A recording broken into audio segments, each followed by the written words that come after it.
수 있을 것 같아요.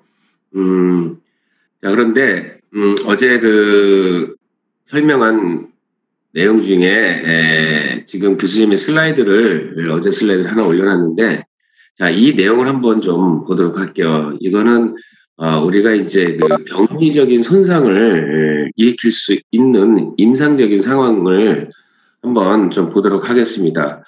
자, 결론적으로 우리가 정상적으로 우리가 부리봉우리 활에 충돌을 일으키지 않고 어깨를 벌림할 경우에 결론은 이제 롤과 슬라이딩 방향이 적절하게 잘 이루어져야 된다는 거죠.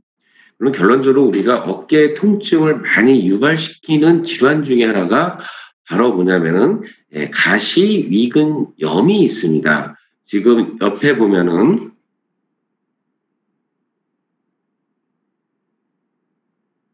여기 슈프라터스가 이제 이 머슬이 있습니다. 그런데 이 머슬의 위치가 보게 되면은 우리 그레이트 튜버클의 슈페리어 위쪽에서의 정지를 합니다.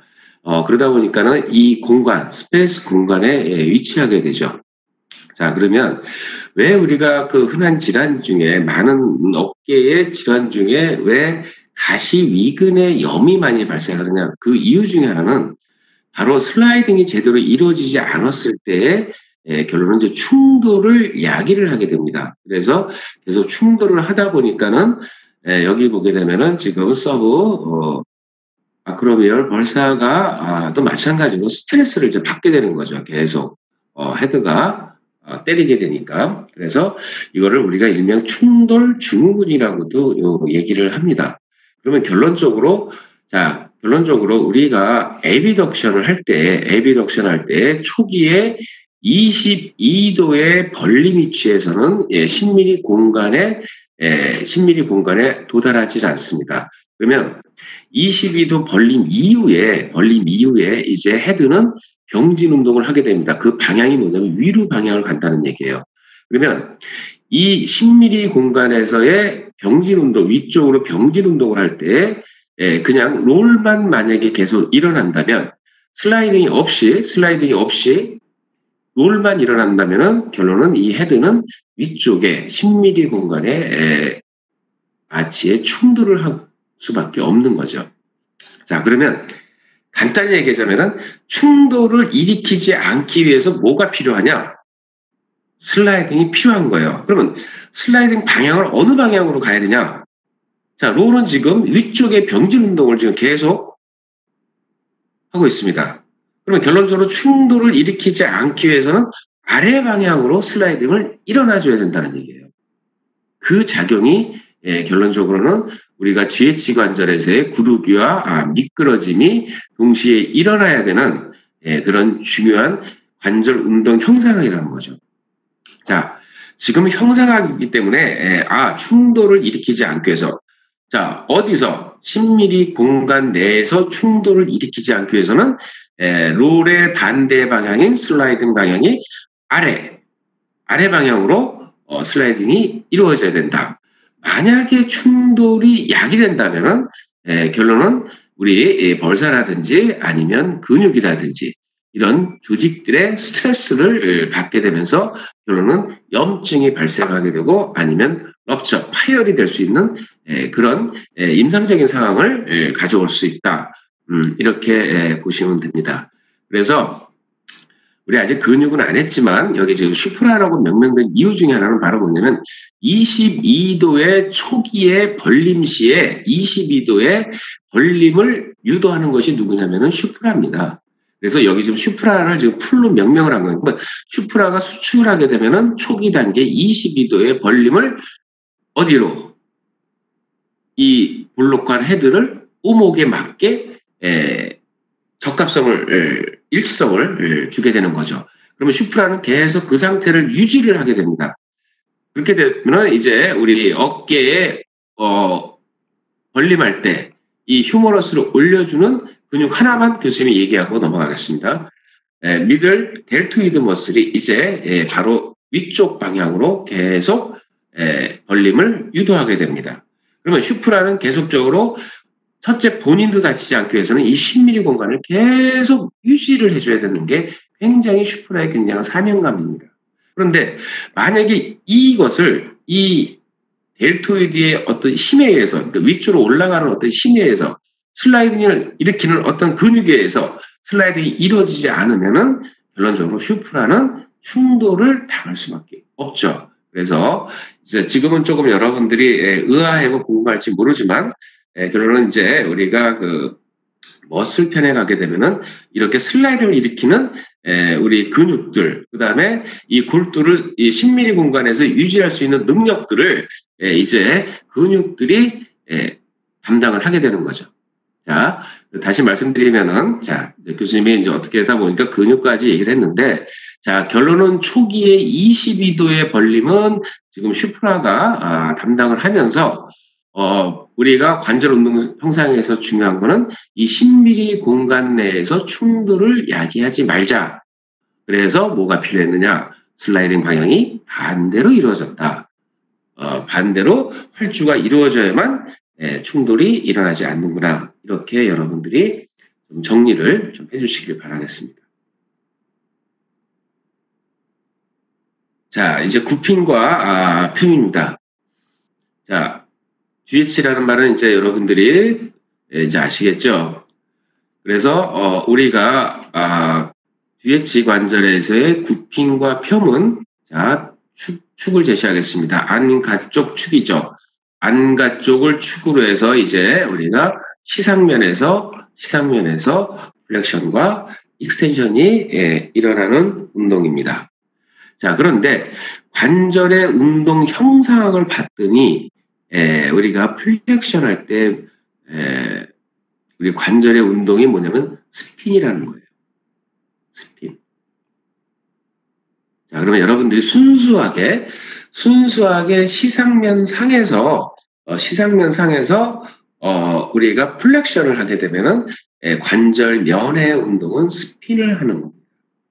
그러면 스핀이라는 거는 한 포인트에서 한 포인트, 원 포인트에서 원 포인트를 축으로 해서 우리가 구르기 운동을 하는 거죠. 자, 그래서 스핀을 하다 보니까 여기 보니까는 ICL에 있는 리가멘트들이 있고 그 다음에 CHL에 리가멘트가 있습니다.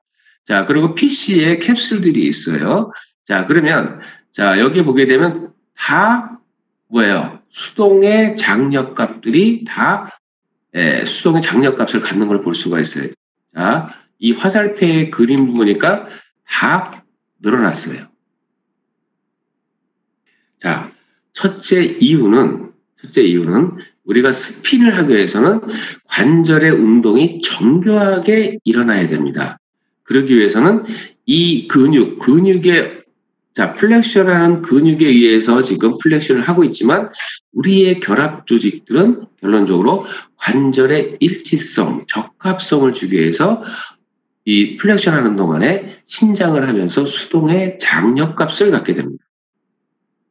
그 다음에 플렉션을 할 때에 PC에 포스테리어 캡슐에 있는 이 장력값은 골두를 약간 골두를 앞으로 밀어주는 그런 앞쪽으로 약간 뭐 밀어준다는 표현보다는 병진 운동이겠죠. 그래서 골두를 잡아주는 그러니까 뒤로 물러나지 않게 약간 앞쪽으로 골두를 병진 운동하게 하는 그런 포스테리어 캡슐의 역할도 있습니다. 자, 그래서 우리가 굽힘을 120도에 단 180도의 굽힘은 어깨 관절에서의 위쪽 돌림이 동반된다고 그러는데 자, 여기서 위쪽 돌림의 동반이라는 거는 결과적으로 굽힘했을 때 자, 우리가 180도의 굽힘을 하게 되면은 120도의 이제 GH 관절에서의 움직임과 그 다음에 ST 관절, 어깨 관절에서의 위쪽 돌림이 같이 동반을 해야 됩니다. 그래서 여기서 어깨 가슴 관절에서 위쪽 돌림의 운동이 동반된다는 얘기는 120, 이따 나오겠지만 120대의 위쪽 돌림에 60을 포함한다는 것을 여러분들이 우선 기억을 좀 해주시기를 바라겠습니다. 자, 그 다음에 펴은 뒤쪽으로 약 65도에 능동적으로 65도를 할 수 있고 조금 더 수동 패시브하게 하게 되면은 약 80도의 각도를 가질 수도 있습니다. 그래서 자 이렇게 끝범위에서의 수동 운동은 관절 주머니 인대를 신장시켜서 어깨뼈에 약간의 앞기울임을 유발할 수가 있습니다. 그러면 이 어깨뼈에 약간의 앞기울임을 동반할 수 있는 이유 중에 하나는 뭐와 같이 동반되냐면 여러분들이 한번 앉은 자세에서 팔을 그대로 익스텐션을 한번 시켜보십시오. 그러면 팔을 점점 더 뒤쪽으로 더 기울이게 되면은 아마 어깨뼈가 앞쪽으로 기울어지는 걸 느낄 수가 있습니다. 그래서 이 스캐플라의 운동이 앞쪽으로 기울어진다는 얘기는 그만큼 뭐예요? 휴머러스를 더 뒤쪽으로 가져갈 수 있는 상황이 되는 거죠. 그래서 여러분들이 앞쪽의 기울임이 지금 가능한 이유는 바로 뒤로 손뻗기의 범위를 확대시키기 위해서 가능하다. 이렇게 여러분들이 보시면 되겠습니다. 다음에는 여러분들 잠시만 좀 기다려 주세요. 마우스가 교수님 마우스가 지금 문제가 있어가지고 교수님이 다른 마우스로 교체를 좀 하도록 하겠습니다. 자, 어제 교수님이 마우스를 좀 더 부드러운 거로 구입을 해서 지금 사용하고 있다가 갑자기 또 마우스가 또 잘 안 되네요. 그래서 다시 기존 마우스로 좀 교체를 했습니다. 자, 그럼 우리 다시 한번 보고 할까요? 자, 그러면 어깨 관절에서 굽힘과 펴이 이루어지는데, 자, 어제 우리가 세 가지의 운동면에서 어깨 관절은 3도의 자유도를 가지면서 운동이 일어난다고 얘기를 했습니다. 자, 그 중에 하나가 이제 또 굽힘과 펴이었어요. 자, 그러면 굽힘과 펴을 여러분들이 먼저 기억을 해주실 거는 축과 면을 기억을 먼저 하시라고 했습니다. 아주 기본적으로 운동면을 좀 기억해 주시고요. 자, 그 다음에 이제 굽힘의 각도가 여기 지금 120도라고 그랬는데, 우리가 어깨 관절의 GH 관절에서의 굽힘은 180도입니다. 180도. 180도인데 0에서부터 180도, 180도까지 굽힘을 할 수 있는데 GH 관절에서는 120을 담당을 하고 그다음에 어깨 가슴 관절에서는 얼마를 담당하냐면 60을 담당하게 됩니다. 어깨 가슴 관절에서는 이제 우리가 60에서 180도가 나오게 됩니다. 요거의 분류는 이제 뒤에 가서 이제 오늘 마지막 마무리할 때 정리를 하도록 하고요. 자, 그래서 이마면의 뒤쪽으로는 약 65도의 능동적으로는 65도가 가능하고 그다음에 수동적으로는 약 80도가 가능하지만 자, 이 수동적으로 80도가 좀 가능하면서 이 수동 장력에 의해서 어깨뼈가 약간 앞으로 기울어지면서 좀 더 팔을 뒤로 뻗을 수 있는 그런 상황이 될 수 있다라는 거죠. 그러면 여러분들이 항상 그래서 우리가 팔을 앞으로 뻗을 때나 뒤로 뻗을 때 조금 더 많은 뒤에 손을 뻗기 위해서는 뭐가 같이 동반돼야 되냐면은 어깨뼈의 앞기울임이 동반돼야 된다는 걸 같이 여러분들이 좀 봐주시기를 바라겠습니다.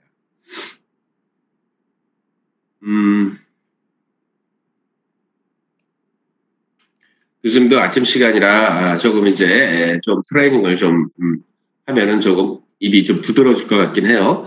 자, 이제 여러분들도 뭐 아침 시간도 이제 거의 아니네. 11시가 이제 넘었으니까 조금 있으면 점심 시간인데 교수님이 좀 약 1분만 조금 이제 진도를 가기 전에 다시 한 번이 아니라 이제 여러분들한테 한 가지 좀 말씀을 좀 드릴 게 좀 있습니다. 어제 교수님도 이제 그 총학생회 임원이 와서 우리 저기 코로나19로 인해서 우리 그 가천대 길병원의 의료진들이 많이 고생을 하고 있습니다. 그래서 우리 학생들도 아마 그 같이 동참하는 의미에서 아마 그 화이팅의 메시지를 좀 보내줬으면 한다고 부탁을 받았어요. 그래서 어제 교수님도 화이팅하는 메시지를 보냈습니다. 그래서 우리 같은 가천대 길병원에서 근무하시는 우리 의료진들을 위해서 학생 여러분들도 한번 그 화이팅의 메시지를 좀 총학편으로 해서 전달될 수 있도록 많은 협조를 좀 부탁드리도록 하겠습니다. 이제 다시 돌아갈까요? 이제 우리 또 안쪽 돌림과 이제 가쪽 돌림이 있습니다. 자, 보게 되면은 해박적 위치를 우선은 여러분들이 어느 위치냐에 따라서 상황은 틀릴 수가 있습니다. 자, 먼저 해박적 위치로부터 GH 관절에서의 안쪽 돌림과 가쪽 돌림은 자, 어디? 수평면 내의 위팔뼈의 축돌림으로 이루어집니다. 자, 그러면 해박적 위치에서 자, 안쪽 돌림과 가쪽 돌림은 수평면 내에서 이루어지니까 결론적으로 수직축에 대해서 이제 축돌림이 이렇게 이루어지겠죠. 그러면 팔을 내린 상태에서 여러분들이 한번 손목을 같이 돌아가겠죠. 자, 손목을 바깥쪽으로 external rotation, 안쪽으로 오면은 internal rotation이 가능하다는 얘기입니다. 자, 그 다음에 모음된 위치에서 지금 보게 되면은 자, 팔을 내린 상태죠. 자, 안쪽 돌림은 약 75도에서 85도가 가능할 수 있고요.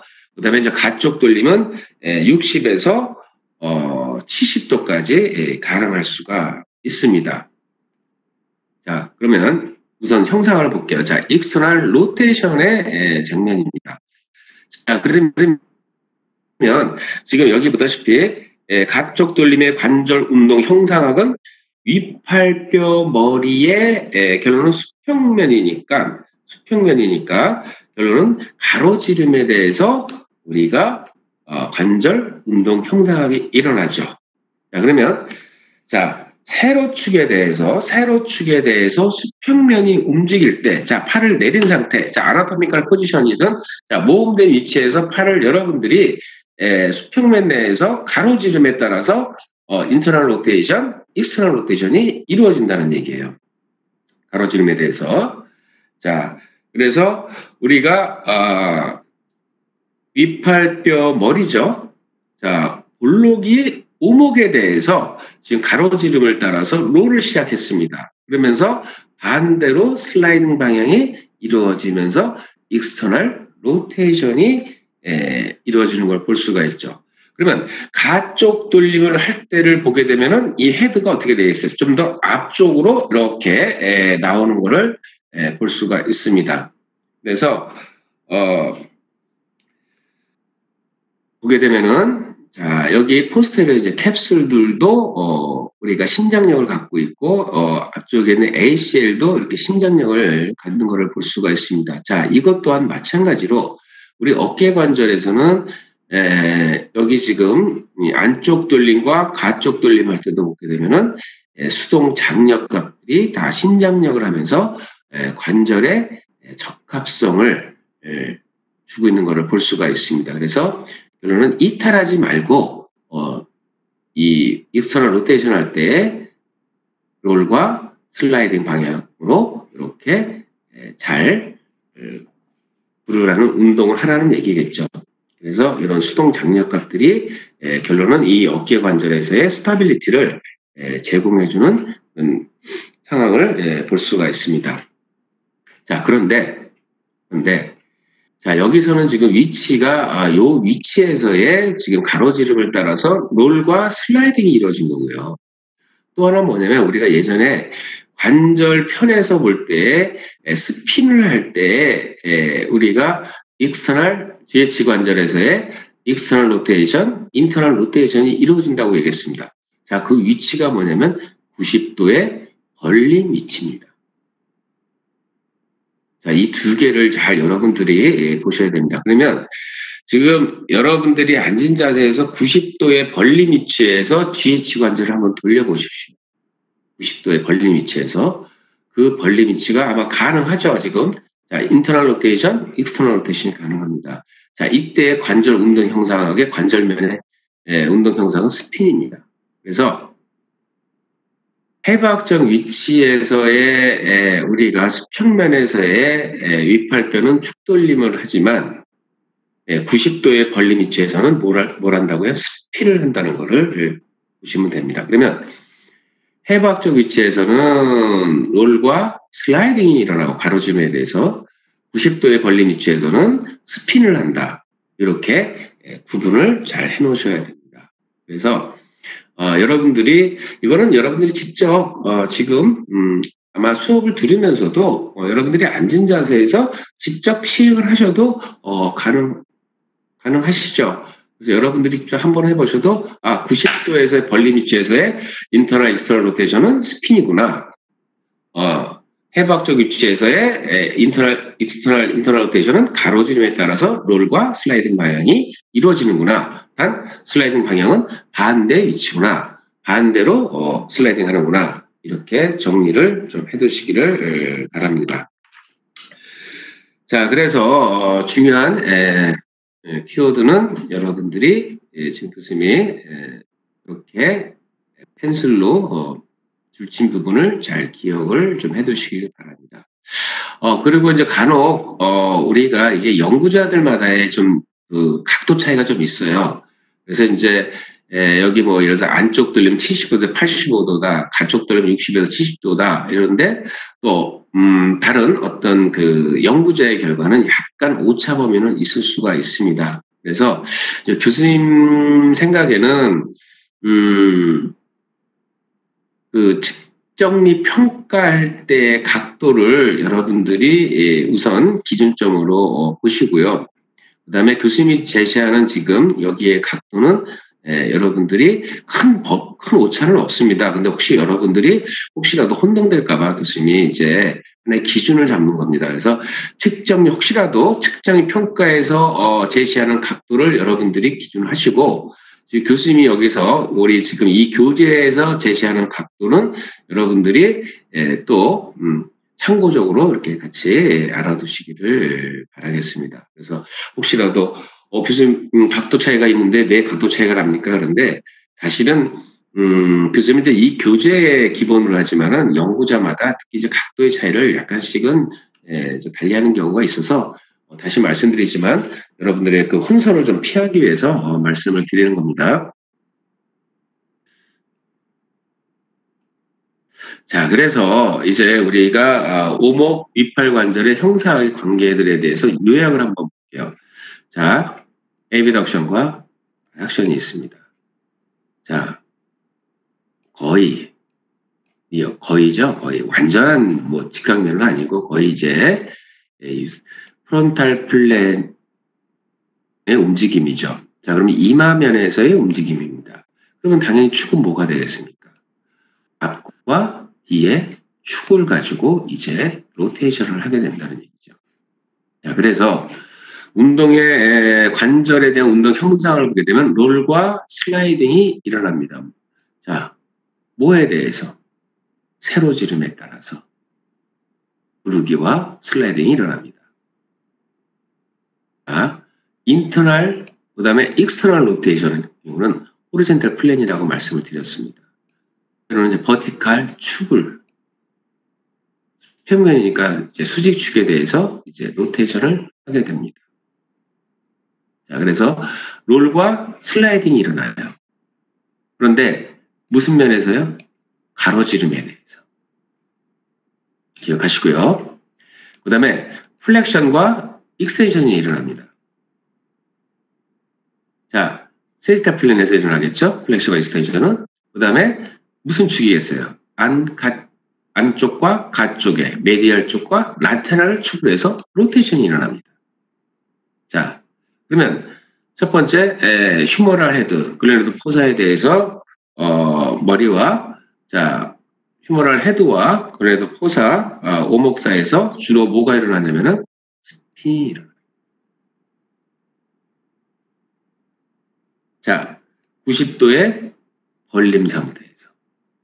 그래서 지금 교수님이 얘기했던 내용을 이 표 하나에 정리가 되어 있으니까 이 표를 잘 참고하시기를 바라겠습니다. 자, 지금 이제 우리 세 가지의 운동면에서 일어나는 이제 숄더의 복합체에 대해서 정리를 했습니다. 이제 관절별로. 자, 관절별로 이제 뼈 운동 형상학과, 그다음에 결합 조직과, 그다음에 관절 운동 형상학을 정리를 했어요. 자, 이제 했는데, 자, 지금 중요한 거는 이제 이 마지막의 내용이에요. 마지막의 내용인데, 자, 이 마지막의 내용을 여러분들이 잘 이해를 하셔야 되는데, 자, 어쨌든 한번 교수님이 이제 하나하나 그럼 보도록 할게요. 자, 종합편이라고 보시면 됩니다. 자, 이거는 첫째, 어깨 벌림에 대한 운동 형상학을 지금 인만이라는 연구자가 제시한 내용을 토대로 해서 설명을 하도록 하겠습니다.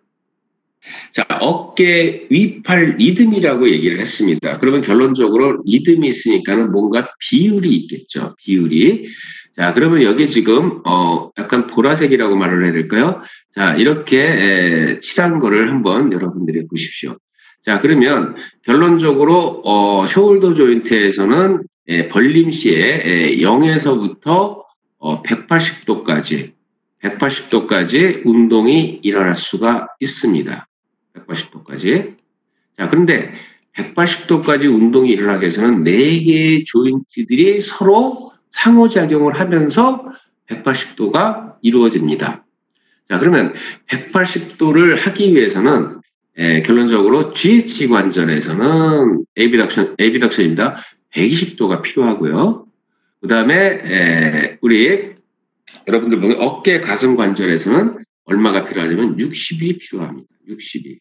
그래서 60도와 120. 그래서 인만이 제시한 게 뭐냐면 우리가 어깨 관절을 3도의 자유도로 분류를 했습니다. 3도. 자, 그러면 이 3이 나오기 위해서는 결론은 2와 1이 필요해요. 그래서 2는 뭐냐면은 120, GH의 120과 그 다음에 1의 ST의 1이 필요하다고 얘기를 했습니다. 그것이 서로 복합적으로 이루어져야만 180도의 AB덕션이 가능하다고 얘기를 했습니다. 그러면 2대 1의 비율이니까 120에 60이죠. 그래서 총 180의 AB덕션의 숄더에서 이루어질 수 있다. 그런데 여기까지만 사실하면은 그렇게 어려운 문제가 없어요.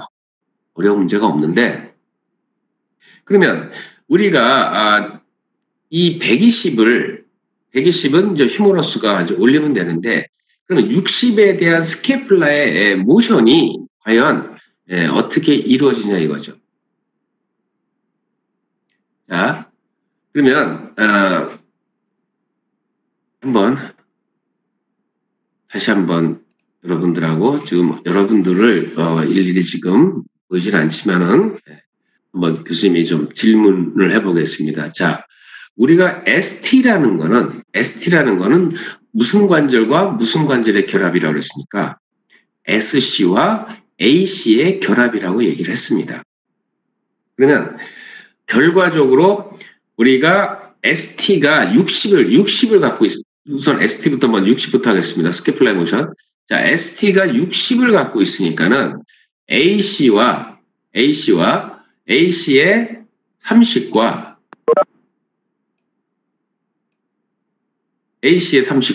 그 다음에 SC의 30이 필요하다는 얘기죠.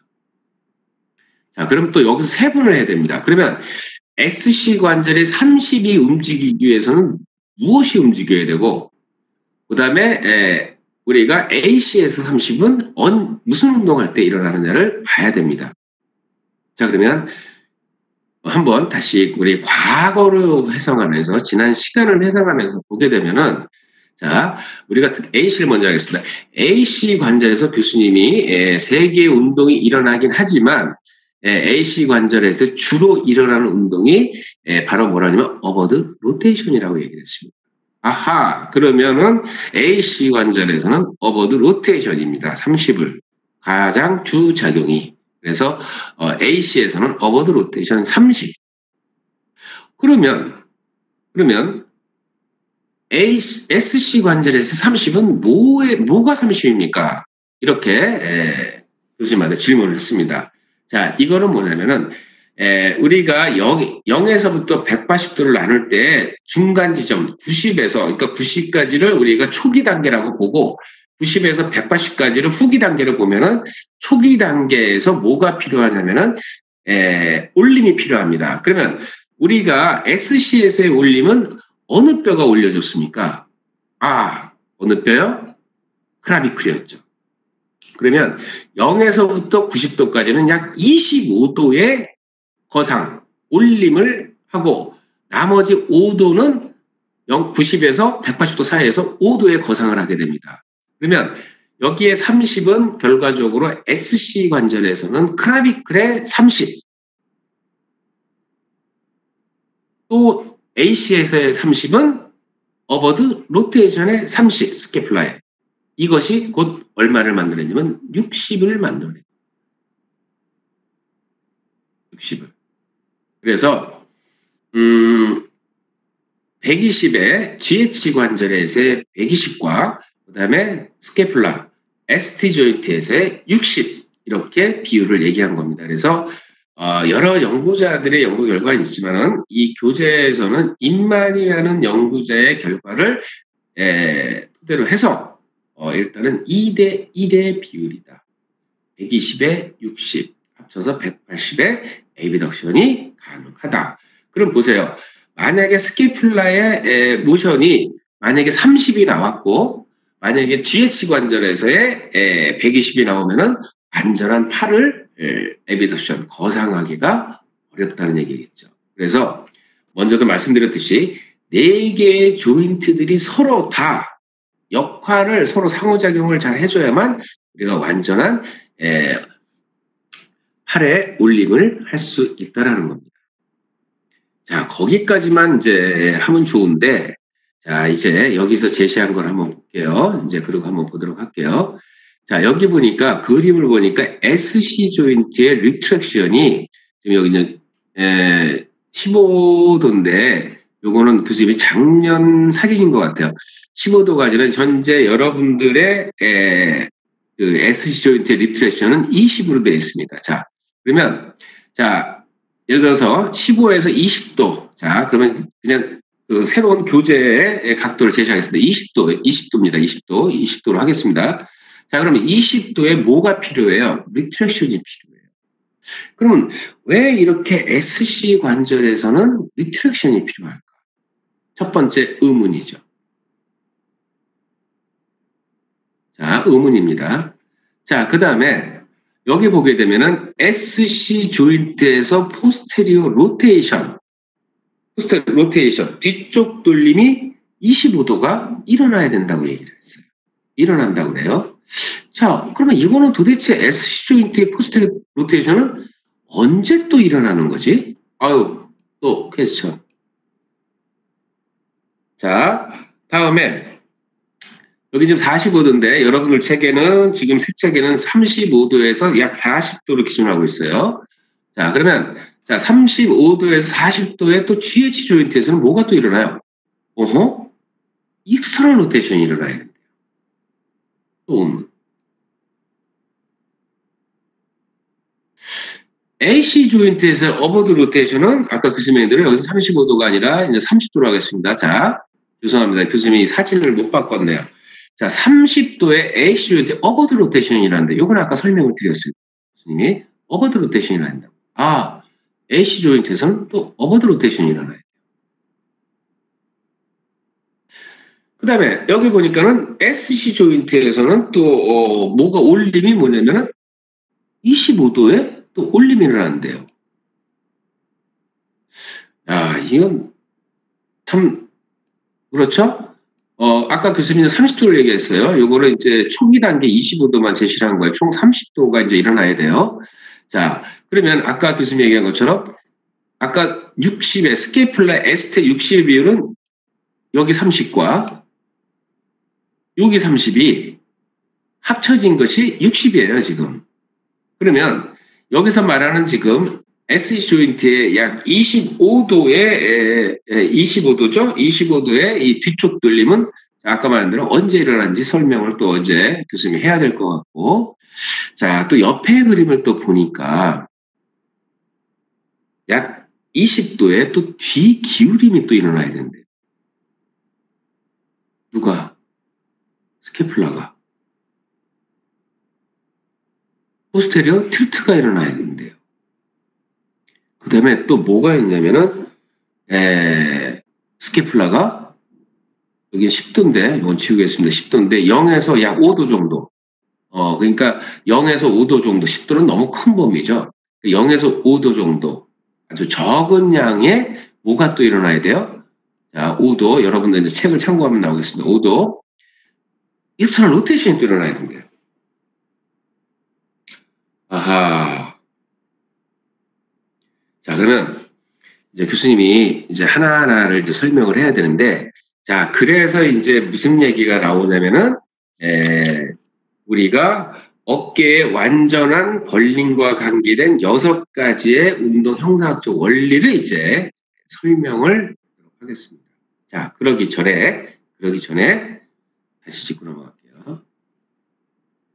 SC 조인트의 뒤기울임이 약 20도가 일어납니다. 뭐가 일어나는 거예요? S 조인트. 클라비클이라는 거죠. 지금 클라비클이 약간 좀 더 뒤쪽으로 빠진다는 얘기예요. 자, 그런데 여러분들 우리 클라비클을 설명할 때 무슨 설명을 했습니까? 이렇게 이마면에 대해서 약 20도가 뒤기울임돼 있다고 교수님이 설명을 했습니다. 그죠? 완전한 수평이 아니었어요. 그렇죠? 그래서 이렇게 클라비클이 약 20도 정도의 리트렉션을 하고 있어요. 그거는 아마 여러분들이 기억나실 거라고 생각을 합니다. 그런데 20도를 기준으로 했는데 그거보다 에비덕션 할 때 추가적으로 좀 더 20도를 더 뒤기울임을 한다는 얘기예요. 자, 그러면 질문 첫째. 교수님, 원래 형상이 20도로 더 뒤기울임이 돼 있었는데 왜 더 뒤당김이 돼 있었는데 왜 더 에비덕션 할 때 더 뒤당김이 왜 필요합니까? 라고 질문할 수 있습니다. 자, 그러면 이렇게 먼저 말씀드릴까요? 어깨 위팔 리듬이라는 것을 인만이라는 연구자가 에비덕션 할 때 연구한 이유가 가장 뭐겠습니까? 그리고 왜 이런 각도로 이루어져야만 된다고 얘기를 했겠습니까? 가장 중요한 의미는 우리가 어깨를 거상을 할 때, 자, 어깨팔을 올릴 때, 에비덕션 할 때, 아니면은 뭐 거상이라고, 엘리베이션이라고, 자, 팔을 들었을 때, 팔을 여러분들이 벌려서 사용을 하실 때 가장 중요한 의미는 뭐냐면 충돌을 만들지 말라는 얘기입니다. 충돌을 야기시키면 어떻게 되겠어요? 우리 첫 시간에 수업할 때 첫 번째 슬라이드를 교수님이 다시 설명한 이유가 바로 뭐냐면은 결론은 여러분들이 어깨를 숄더를 여러분들이 에비덕션 하면서 아니면 또 팔을 여러분들이 여러 각도에 사용을 하실 때 팔을 들어서 사용하실 때 충돌을 야기시키지 말아야 되고 조직에 스트레스를 주지 말아야 된다는 얘기예요. 그러기 위해서는 지금 인만이 제시한 것이 어깨 위팔 리듬이라는 120에 80, 그러니까 120에 60을 제시를 한 겁니다.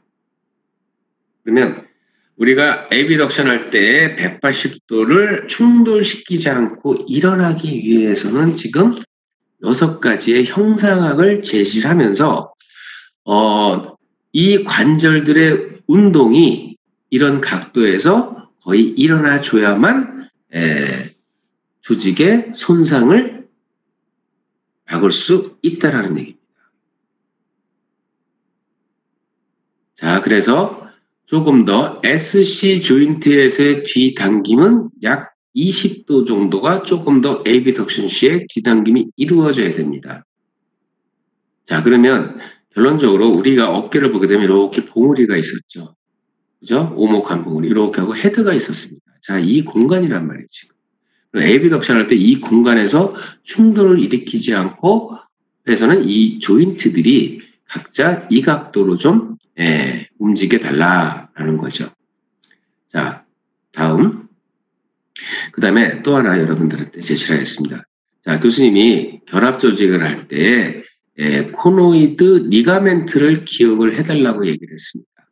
그 코노이드 리가멘트가 어디 있냐면 뒤쪽에 교수님 클라비클 뒤쪽에 위치하고 있다고 얘기를 했습니다.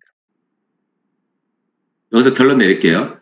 SC 조인트에서의 포스테리어 로테이션을 시키는 거는 바로 뭐냐면 코노이드 리가멘트가 결론은 이 빗장뼈를 뒤쪽에 붙어 있으면서 수축하면서 잡아당긴다는 얘기입니다. 얼마 정도 각도로? 약 25도 정도 각도로 뒤쪽으로 회전을 일으킵니다. 완전한 회전이 아니라 약 25도 정도만 회전을 일으킨다는 거예요. 자, 그 다음에 SC 조인트의 이제 아까 엘리베이션, 자, 거상을 약 25도. 그래서 아까 교수님이 약 30도라고 명명을 했어요. 그래서 AC와 SC의 결합 플러스가 결론은 ST의 플러스가 60을 만들어낸 거예요. 자, 이렇게 60을 자, SC 조인트에서의 30에 이렇게 엘리베이션 하면서 동시에 포스테리어 로테이션이 일어나야 되고 그 다음에 또 벌림할 때 20도의 뒤당김이 일어나야 되는 것이 지금 클라비클에서의 움직임입니다. 이렇게 한 세트를 묶어볼게요. 한번. 이렇게 클라비클의 움직임입니다. 한 세트입니다. 이렇게 동시에 일어나는 거죠. 자, 그 다음에 AC 조인트는 간단해요. 30도죠. 어버드 로테이션. 근데 여기서 끝내주면 좋은데 우리 또 AC 조인트에서 무슨 얘기가 있습니까? 미세한 조절작용을 한다고 그랬어요. 그것이 바로 뭐예요? 포스테리어 틸트, 안테리어 틸트, 그 다음에 익스터널 로테이션, 그 다음에 인터널 로테이션이 이루어진다고 얘기했습니다. 그런데 이 각도는 뭐예요? 여기 익스터널 로테이션 아까 5도라고 제시를 했어요, 교수님이. 아주 적은 양으로 스케이플라의 익스터널 로테이션을 해야 됩니다. 자, 이런 내용들이 이제 한번 보는데, 자, 그렇다면은, 결과적으로 지금 이런 익스터널 로테이션이 일어나고, 이런 포스테리어 틸트가 일어나는 가장 큰 이유 중에 하나는 무엇 때문에 그러냐? 자, 첫 번째, 교수님이 여기 정리를 안 해놨는데, 여러분들 교재에 있어요. 제가 교수님 한번. 자, 첫 번째는 뭐냐면은 어깨뼈를 비교적 가슴의 만곡에 맞춰서 위치를 시켜야 된다고 얘기를 했습니다. 그렇죠? 그래서 미세한 조절작용이 필요하다고 했어요. 자, 두 번째, 관절 오목을 팔 올림에 의도된 운동면 쪽으로 향하게 해야 됩니다. 그렇죠?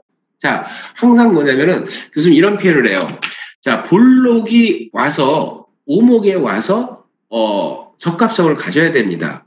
그러면 자, 오목에 대해서 오목이 움직이는 거에 대해서 자, 볼록이 계속 적합성을 가져야 돼요. 그러기 위해서는 자, 오목의 위치, 자, 볼록이 올라오는 거잖아요. 그러면 오목의 위치와 볼록의 위치가 맞아야 됩니다.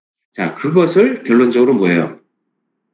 지금 관절 오목을 팔 올림에 의도되게 팔이 올릴 때, 그러니까 볼록이 올릴 때마다 오목을 향하게 해줘야 됩니다. 그래야 뭐가 되는 거죠? 관절의 일치성이 되게 됩니다. 근데 나는 볼록은 쭉 올라와요. 근데 오목은 가만히 있어요. 그러면은 관절의 일치성이 떨어지죠. 적합성이 떨어진단 말이에요. 그럼 뭐를 못하겠어요? 어깨 관절에서의 에비덕션의 정교한 움직임이 일어날 수가 없는 거죠. 그럼 뭐가 되는 거예요? 이탈을 해버린단 말이에요. 이탈 내지는 아니면은 충돌을 야기시킬 수가 있다는 얘기입니다. 그래서 항상 해바라기처럼 쫓아다녀야 돼요. 둘이 도킹하듯이. 그래서 이런 스케플라에서의 미세한 조절작용이 일어나야 된다는 거죠. 그래서 우리 AC 얘기할 때 그런 내용이 언급을 했던 내용입니다. 자, 그러면 지금 여기 교수님이 SC와 지금 AC에 대해서 지금 움직임을 설명을 했어요. 자, 그리고 세 번째 가장 중요한 이유가 뭐라고 했어요, 교수님? 봉우리 및 공간에 있는 구조들이 충돌돼서 손상되는 것을 감소시키기 위해서 전략적으로 벌림하는 이빨뼈 머리를 부리봉우리 활로부터 멀리 움직이게 하는 거죠. 결론은 뭐겠어요? 교수님이 지금 이렇게 말을 했지만 충돌을 일으키지 말고 이탈하지 말고 움직여주세요. 운동해주세요. 이런 내용이에요. 그래서 아까 여러분들이 플렉션이나 익스터널 로테이션이나 여러분들 관절 운동 형상을 봤을 때도 결론 보겠어요. 수동의 장력값들이 결론은 타이트하게 신장되는 걸 볼 수가 있어요. 그래서 관절을 잡아주죠. 자, 그 이유는 왜 그러겠어요? 그 이유는 또 과거의 시간으로 돌아갑니다. 어제 시간으로 돌아갈게요. 자, 볼록이 울프오만의 크기를 갖고 있다 그러면 오목은 약 100원짜리 동전의 크기를 교수님 비교를 했습니다. 2대1의 비율이잖아요, 지금. 크기 자체를 비교한다면. 자, 그 이유 중에는 작은 오목에 큰 볼록이 움직여야 돼야죠. 그래서 캡슐의 주머니를 약 2배 크기를 줬다고 얘기를 했습니다. 그 이유 중에는 공간을 준 거예요. 공간을 줬는데 이 공간을 줬지만 관절은 척갑성을 가져야 되기 때문에 바로 가동성의 움직임을 주기 위해서 공간을 줬지만 관절들은 일치하면서 움직여야 되기 때문에 바로 수동의 값들, 그 다음에 지금 4개의 조인트의 결합에 의한 이런 미세한 조절작용을 하거나 아니면 클라비클의 움직임이 필요했던 거죠. 그러면 결과적으로 SC 조인트의 움직임과 결론은 미세한 조절의 또 어버드 로테이션의 이런 30도의 움직임은 곧 뭐의 움직임이에요? 종합을 하자면 결과적으로는 바로 ST, 스케플라의 움직임이라는 겁니다. 그것이 얼마요? 60이라는 얘기입니다. 60입니다. 그러면 종합해보면 ST는 60, 그 다음에 GH는 움직이면 되죠. 120. 그런데 여기서 이제 마지막으로 하나 짚고 넘어갈겠죠. 누구의 또 움직임이 있었어요? GH가 120 하기 위해서는 마지막에 뭘 해야 되냐면은 마지막에 뭘 해야 돼요? 익스터널 로테이션을 해야 됩니다. 익스터널 로테이션. 자, 여러분들 교재에는 35에서 40으로 되어 있어요. 자, 이것도 삭제하고 35에서 40으로 여러분들이 기록을 해두시고, 자, 그래서 그러면은 또 이런 거죠. 교수님, 왜 마지막 지점에서 GH 관절이 익스터널 로테이션을 해야 됩니까? 자, 이때는 무슨 상황이냐면요. 순수한, 자, 교수님 말을 잘 적어두세요. 순수한 이마면에서 에이비덕션을 할 경우를 얘기를 합니다. 이때 35에서 40도의 마지막에 익스터널 로테이션이 만약에 이루어지지 않는다면은 이때는 무슨 현상이 벌어지냐면 충돌을 야기하게 됩니다. 앞에 전제를 뭐라 그랬죠? 교수님이 순수한 이마면에서 에비덕션을 경우를 얘기합니다. 그럴 때는 마지막 지점, 이제 마지막 에비덕션 마지막 지점에서 약 35에서 40도의 익스터널 로테이션이 필요합니다. 그 이유는 충돌을 예방하기 위해서 그렇습니다. 자, 그러면 이 상황도 마찬가지예요. 여러분들이 원래 교수님이 이제 강의실 수업할 때는 이걸 실질적인 상황을 사실 연출을 했었어요. 근데 여러분들도 지금 할 수 있어요. 여러분들이 순수한 이마면에서 에비덕션을 만약에 익스터널 로테이션을 만약에 억제시키고 팔을 올리려고 그러면 팔이 올라가지 않습니다. 근데 여러분들이 앉은 자세도 지금 좋습니다. 앉은 자세에서 순수하게 이마면에서 에비덕션을 할 때 마지막 지점에서 팔이 약간 익스터널 로테이션 하면서 완전한 거상을 하는 걸 볼 수가 있어요. 팔을 올릴 수가 있는 걸 볼 수가 있습니다. 그래서 마지막에 익스터널 로테이션이 돼야 되는 것은 충돌을 야기시키지 않기 위해서 필요한 겁니다. 다시 말씀드립니다. 이때는 순수한 이마면에서의 운동입니다. 그러면 왜 자꾸 교수님이 앞에 전제를 왜 순수한 이마면에 의하면 여러분들 혹시 우리 스캡션이라고 우리 어깨 관절 할 때 처음에 배웠습니다. 스캡션. 자, 스캡션이 약 35도 각도에서 여러분들이 벌림을 순수한 이마면이 아니라 약 35도의 각도에서 스케션 상에서 팔을 거상을 올리게 되면은 이때는 익스터널 로테이션을 필요로 하지 않습니다. 이때는 공간의 충돌을 야기시키지 않기 때문에 순수한 이마면에서보다는 스캡션 면에서의 35도의 각도에서의 스캡션 상에서의 팔을 거상하게 되면 이때는 충돌을 야기시키지 않는 팔의 거상이 되겠습니다. 자, 그러면 예를 들어서 여러분들이 이제 두 가지 상황이에요. 순수한 이마면에서의 에비덕션에서는 마지막 지점에서 35도에서 약 40도의 익스터널 로테이션이 일어나야 된다. 5입니다. 5. 자, 스캡션 상에서는 마지막 지점에서 익스터널 로테이션을 일어나지 않아도 팔을 완전하게 올릴 수 있다. 5입니다. 그래서 혹시라도 또 여러분들 또 시험 준비도 하셔야 되지만 항상 문제를 읽으실 때 앞에 전제를 잘 보도록 하십시오. 그래서 이 스캡션 상에서는 그 충돌을 야기시킬 수 있는 공간의 가장 하이로프에 위치하기 때문에 공간을 벗어나기 때문에 결론은 익스터널 로테이션이 필요하지 않고요. 이마면에서는 그 가장 마지막 지점에서의 공간에 도달하는 지점이 되기 때문에 이때는 뭐 약간 뒤쪽으로 골두가 익스터널 로테이션 하면서 공간을 그 뒤쪽의 공간을 이용해서 팔을 올려야 되기 때문에 마지막 지점에서의 35도에서 40도의 익스터널 로테이션이 필요한 겁니다. 자, 요 내용 지금 다시 한번 여러분들이 보시고 일단 다음 슬라이드를 한번 보도록 할게요. 자, 그러면 자, 여기 지금 아까 교수님이 얘기를 했습니다. 자, 모션이 있어요. 자, 각도가 제시가 됐습니다. 0에서부터 30도까지 각도가 제시가 됐어요.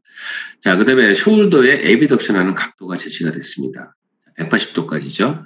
자, 그러면 0에서부터 90도까지 아까 교수님이 이 단계 90 지점에서, 자, 90도 지점에서, 초기 단계, 그 다음에 후기 단계라고 얘기를 했습니다. 자, 그러면, 자, SD 조인트를 이제 보는 건데, 자, 그러면 SC와 AC를 구분했습니다. 자, 0에서부터 90도를 보니까,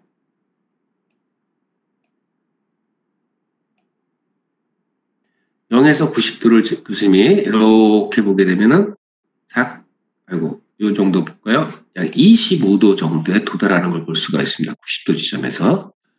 자, 90도 지점에서. 근데 최종 지점에서는 30도예요.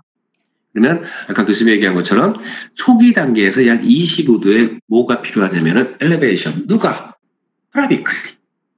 25도의 거상이 필요한 거예요. 그리고 90도가 넘어가서는 약 5도 정도의 거상을 유지하게 됩니다. 그래서 SC의 30도라고 아까 교수님이 얘기를 했습니다. 크라비클의 움직임이 30도가 있었어요. 자, 요거는 지금 거상 상태만 본 겁니다. 자, 그 다음에 AC를 보니까 어버드 로테이션이라는데, 이렇게 그래프를 보니까 초기 단계에서는 그렇게 크게 활성화되지는 않아요. 점차적으로. 그러면서 마지막 지점에, 180도 마지막 지점에 얼마까지 갔어요? 약 30도까지 갔습니다. 그래서 AC를 30도라고 보는 거예요. 그러면 아주 기본적으로는 뭐예요? 180도를 위해서는 아주 기본적인 거죠. 그냥 120대 60이다. 이거예요. 2대 1의 비율이다. 더 간단히 하면은 120은 GH다. 60은 ST다. 그죠? 그럼 ST는 뭐냐? ST는 뭐예요? SC와 AC의 결합이다. 그래서 60을 만들어냈다. 그러면 SC와 AC의 결합이니까 60을 만들어내서는 둘이 나눠 갖자. 그래? 좋아. 나 SC 30, 나 AC 30 이렇게 가져갈게. 그러면 SC 너 30 뭐 할래? 나는 초기에 팔을 들어 올려줘야 되니까 거상을 시킬게. 크라비클을 이용해서. 오케이. 나는 스캐플라에 30도를 어버드 로테이션이 필요하니까 30도를 가져갈게. 그래서 우리 둘이 합쳐서 60을 만들어내자. 이 내용이죠. 간단하게 얘기하면 이겁니다. 인만 제시한 내용이 이거예요. 그러면 가장 기본적인 건 이겁니다. 아시겠죠? 그거를 이제 조금 우리가 관절별로 좀 더 세분화해서 말씀을 아까 드린 거고요. 자, 그러면 또 하나가 있죠. 또 하나가 뭐냐요? 바로 이거죠.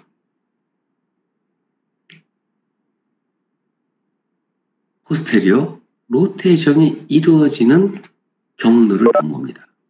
자, 그러면 자, 요 지금 리가멘트가 바로 뭐가 있었습니다. 코라코 클라비클 리가멘트가 있었습니다. 그러면 코라코 클라비클랄 리가멘트는 두 개로 돼 있었어요. 그래서 하나가 이제 코노이드가 있었죠. 코노이드가. 자, 그러면 이제 코노이드만 설명을 할게요. 자, 코노이드가 이렇게 뒤쪽에 있었어요. 자, 그러면 자, 코노이드 코라코이드 프로세스가 있습니다. 부리돌기가 이제 이게 부리돌기죠. 자, 이게 스카플라고 이제 오목이죠. 자, 그러면 자, 여기 지금 세라투스 안테리어 머슬이라는데 자, 요거는 이제 어버드 로테이션 머슬이에요. 자, 이 머슬은 지금 만약에 여러분들이 뭐 보지 않더라도 자, 일단은 어버드 로테이션, 임페리언글을 기준으로 해서 어버드 로테이션을 쭉 하고 있습니다. 자, 어버드 로테이션이에요. 자, 어버드 로테이션 하는데 초기 단계 보니까는 이 친구가 좀 리가멘트니까 조금 슬랙해져 있어요. 아직은 슬랙해져 있는데 어버드 로테이션 하려고 올리다 보니까 얘가 타이트해졌어요. 자, 그러면 타이트해지니까는 얘가 지금 타이트하게 딱 잡고 있으니까 더 이상 어버드 로테이션 하기가 어려워요. 지금 이 상태라면 이렇게 지금 회전을 동반하지 않고 이 상태에서 만약에 그대로 지금 이 스케플라가 어버드를 하기 위해서는 이 상태라면 지금 팽팽히 잡아당겨서 더 이상 올라가지는 않겠죠. 이해했을 거라고 생각해요. 아, 그런데 코라코이드 리가멘트가 이 축 뒤쪽에 있다고 얘기를 했어요. 뒤쪽으로. 그러니까 얘가 올라가면서 뒤에 있으니까는 잡아당긴 거예요. 잡아당겼는데 지금은 얘도 관절이죠? 얘도 관절이잖아요. 그죠? 관절이잖아요. 아까 크라비클이 이게 이제 크라비클이라면 크라비클을 하나 이제 여기 바퀴가 있고 여러분들 자전거 타듯이 여기가 이제 그 뭐라 그래 바퀴가 이게 바퀴면은 여기가 이제 바퀴가 있어요. 자, 그러면 여기가 하나 이제 그 크라비클의 축이라고 봅시다. 그러면 돌려줘야 되잖아요, 지금. 그런데 마침 얘가 돌릴 수 있는 환경이 뭐냐면 크라비클 뒤쪽에 있었단 말이에요. 그러니까 뒤에서 잡아당기는 운동의 허용 범위가 얼마예요? 얼마? 25도예요, 25도. 얘가 잡아당길 수 있는 허용 범위가 25도만큼을 뒤쪽으로 돌릴 수 있는 능력이 있었던 거예요. 누가? 코노이드 리가멘트가. 그래서 돌린 거예요, 크라비클을. 자, 그러면은 지금 여기 지금 우리가 크라비클을 돌렸어요. 그러니까 뭐겠어요? 돌리니까 얘가 돌아가면서 조금 더 가까워졌겠죠. 그러면서 어버드를 올릴 수가 있었던 거예요. 만약에 이 뒤쪽에 돌림이 전혀 일어나지 않는다 그러면은 더 이상의 어버드 로테이션을 허용하지 않겠죠. 왜? 서로 팽팽하잖아요. 그런데 얘가 뒤쪽으로 25도가 뒤쪽으로 돌아가면서 운동을 허용시킨 거예요. 이것이 또 우리가 리가멘트의 역할 중에 하나가 아주 이 어깨편에서의 크라비클의 역할이었습니다. 아니, 크라비클의 코노이드 리가멘트의 역할이었습니다. 그래서 교수님이 이 코라코 클라비클 리가멘트를 설명하면서 코노이드의 위치를 잘 보라고 얘기를 했어요. 이 위치는 그걸로 뭐냐면 운동을 일으킬 수 있는 뒤쪽에서의 잡아당길 수 있는 회전을 일으킬 수 있는 그 지점이었다는 거죠. 그 지점에 부착해 있었기 때문에 이게 가능했던 거예요.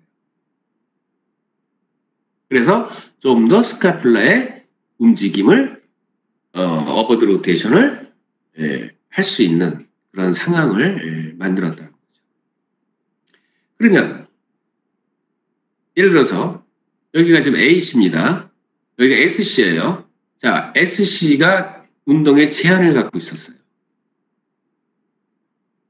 자, 리가멘트는 팽팽하게 잡아당기면서 결과적으로 난 돌리고 싶었어요. 제한이 있었어요. 더 이상 어버드 로테이션 하기가 힘들죠. 여기 제한이 있었기 때문에. 만약 여기 손상이 있었어요. 어버드 로테이션은 쉽지 않겠죠? 리가멘트는 뒤에 회전을 돌리려고 해도 이 A씨의 손상 때문에 어버드 로테이션 하기가 결코 쉽지 않았겠죠. 그럼 뭐가 안 나오겠어요?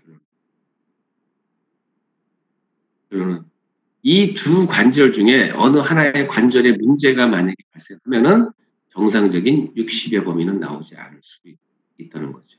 그래서 다시 한번 말씀드리지만 우리가 60의 각도, 스케플라의 에비덕션을 할 때 60의 어버드 로테이션을 필요로 한다면 항상 이 운동의 제한 요소를 여러분들이 본다면은 여러 가지가 있겠죠. 근육도 봐야 되고, 그 다음에 이 코너드 리가멘트도 봐야 되고, 그 다음에 A씨의 관절면도 봐줘야 되고, 그 다음에 A씨의 관절면도 봐줘야 되고, S씨의 관절면도 봐줘야 돼요.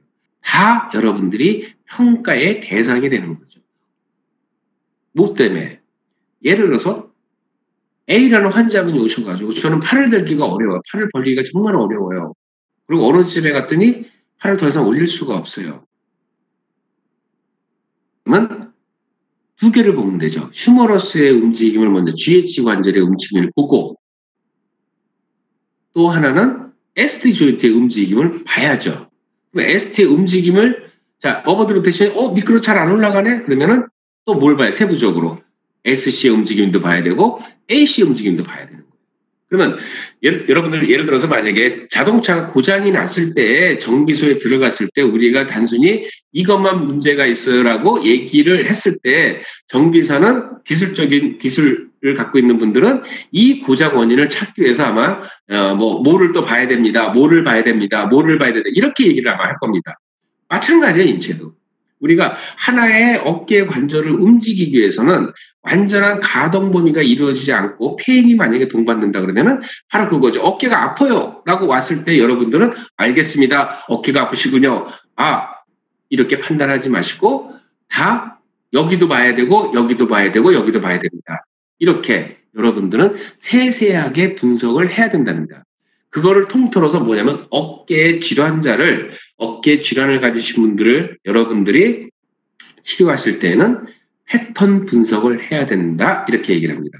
그럼 그 패턴 분석이 뭐겠습니까? 결론은 우리의 비율을 참고해서 이런 운동이 다 일어나는지를 한번 여러분들이 다 검사를 통해서 측정을 통해서 여러분들이 확인을 하셔야 된다는 겁니다.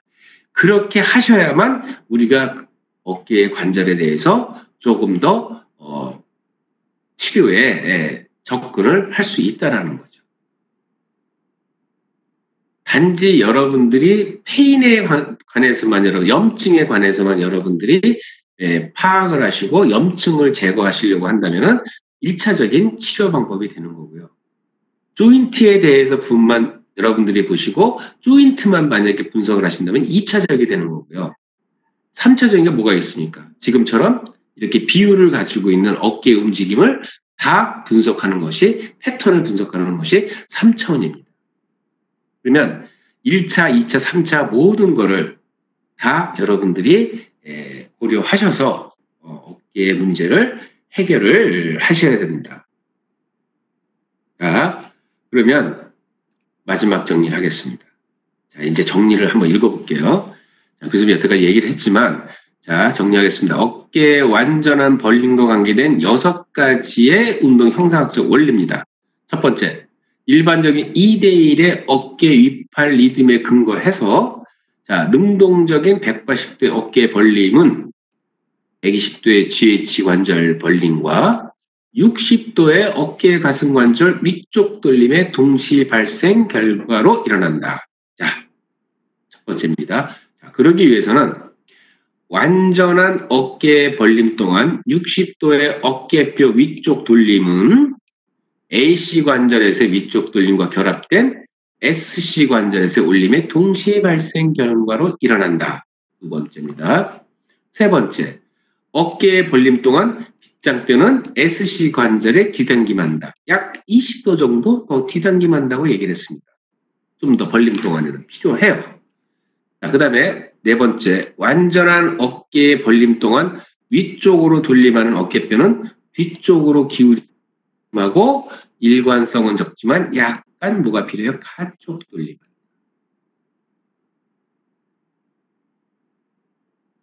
자, 그러면 이런 거죠. 네 번째를 보면은 약간 어깨뼈 뒤쪽으로 뒷기림 한다고 했잖아요. 포스터 틸트 한다고 했잖아요.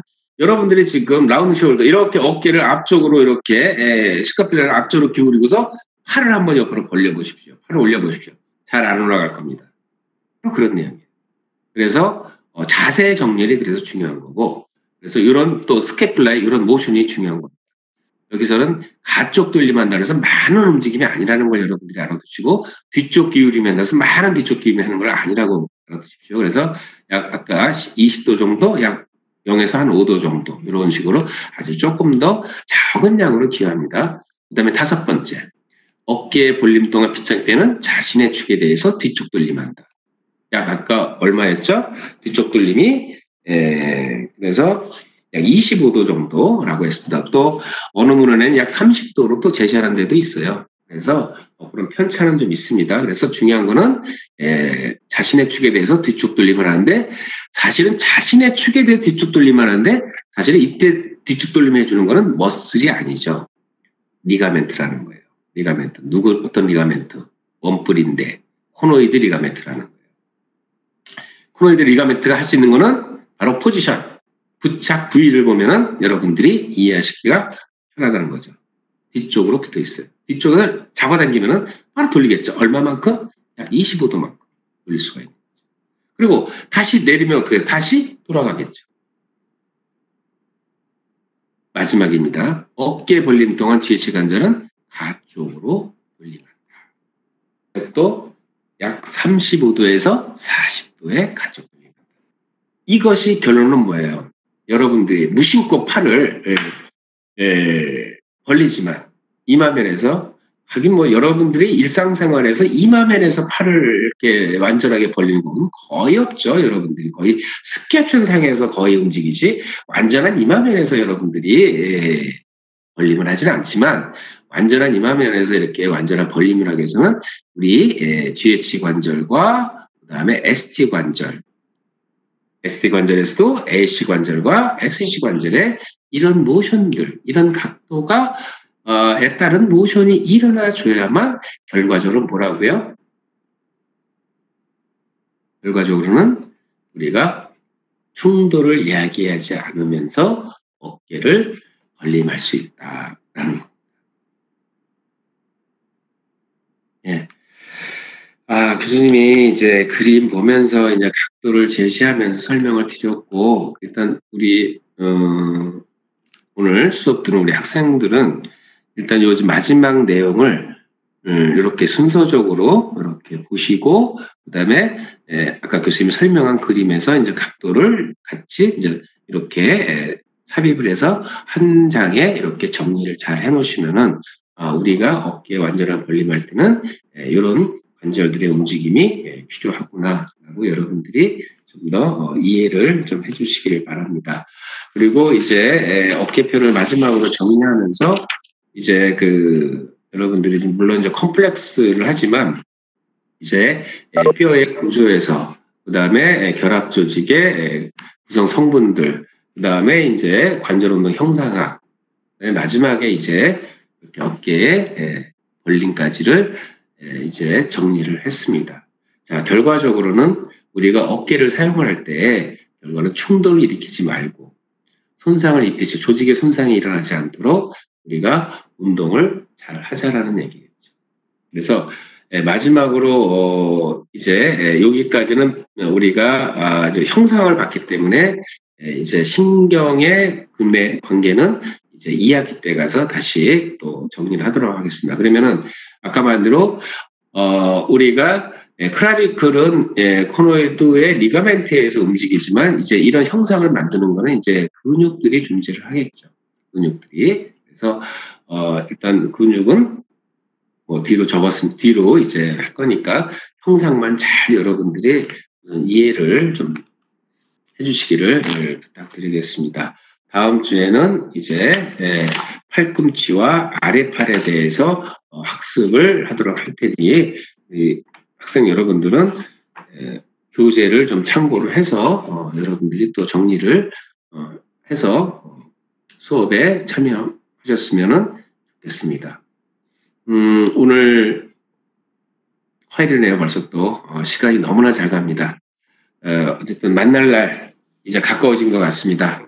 어쨌든 만나는 그날까지 또 이번 주도 건강하게 잘 지내시기를 바라겠습니다. 오늘 수업은 이것으로 마치도록 하겠습니다.